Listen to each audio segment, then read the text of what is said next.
So reviewing feedback on why you got the grades you got. First of all, knowing what grades you got on any kind of assignment is important, and understanding why you got that grade are two very important things you want to keep track of in the course, because it helps you keep track of your grades and it helps you understand the grading process a little bit more, just so you're clear on why you got the grades you got. It can be a little technical finding that information on Ultra, so I just want to show you how to do that. Once you go into my 1301 homepage, you're going to click this little icon right here, and it's the grades, all your grades so far in the course. And I just want to give a little warning that what I'm showing on here is as if I'm a student, so this is no one's grade that you're seeing. It's me, Renee, the student Renee, just so you're not freaked out wondering why I'm showing grades. So this, your name would be here instead of mine, but this is me as a student in 1301, and I have only submitted one thing. So I'm just going to kind of show you, again, this is Renee as a student. This is the grade book, but once you go into your grades, yours will look very different. So everything that you've completed so far will be listed here, and then the grade will be here. So if you notice, if something has a 0, that means it was not submitted, or it was submitted late, so it's not accepted. But if you see a 0 there, that means that, yeah, that nothing was submitted. And so it's a 0. And then if you see a dash like this, it means it just hasn't been graded yet. So I just wanted to clarify that for you all as well. If you see anything in green, it was submitted and it was graded already. So Renee got a 94.6 out of 100 on the literacy narrative final draft.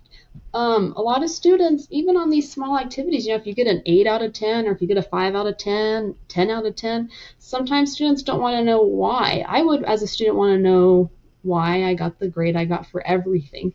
So any activity you can do this for, but I'm going to show you just for this video how to check it, all of them. They all have the same format and how you check the grade. So if you see a little bubble here, it means I left feedback for you as well. So what you're going to do is click the grade. So Renee got a 94, me. Clicking that, so click the grade. It's going to take you to the assignment information as well, just so you're clear on what everything was. And then what you're going to do is click on, I had 2 submissions on this because I was practicing, so if you had more than 1 submission, that's fine. You'll see the difference. If you just submitted it once and it was done, that's it. You'll see some kind of number here, 1, 2, however many times you submitted the assignment. So you click your submission. So click this here. Then it's going to take you to the grades. I don't grade every attempt. I grade the last and final attempt that you submitted. Again, if you just had 1 attempt, then that should be the only one that'll be graded on there. So if you have more than 1 attempt, click the one that has the grade on it, and it should be the last attempt. Everything is unlimited attempts in case you accidentally submit the wrong file.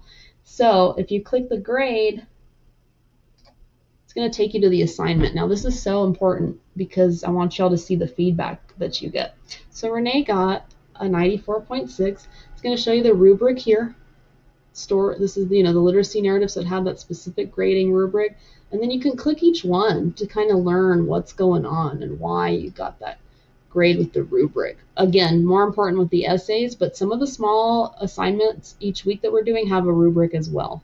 So just make sure you review that, but don't stop there. Again, especially with the essay, because with the essays, I read them in detail and I provide comments on your draft while I'm reading it. So I encourage you to read the comments that I left on your draft, because you should know why my thought process, why I'm grading, and I'm highlighting, what you're doing really well at, and also what you can improve in, because writing is a process, and a rubric is so important with that. But just, I want to give you the time and dedication that you took writing the paper to give you feedback on the draft that you wrote. So once you're done looking at the grading rubric on the side, again, some small assignments won't have a rubric. I'll mention if they don't, but some of them do as well, so that you're clear on, again, why you got that grade. But for the essays, review the rubric, but scroll down and go to what you submitted, the paper itself, and you'll see my added comments on there. While I'm reading, I make check marks, because while I'm reading along, I'm going to follow along. If something's misspelled, I'm going to have it underlined here. I'm going to highlight information sometimes, maybe scratch stuff out.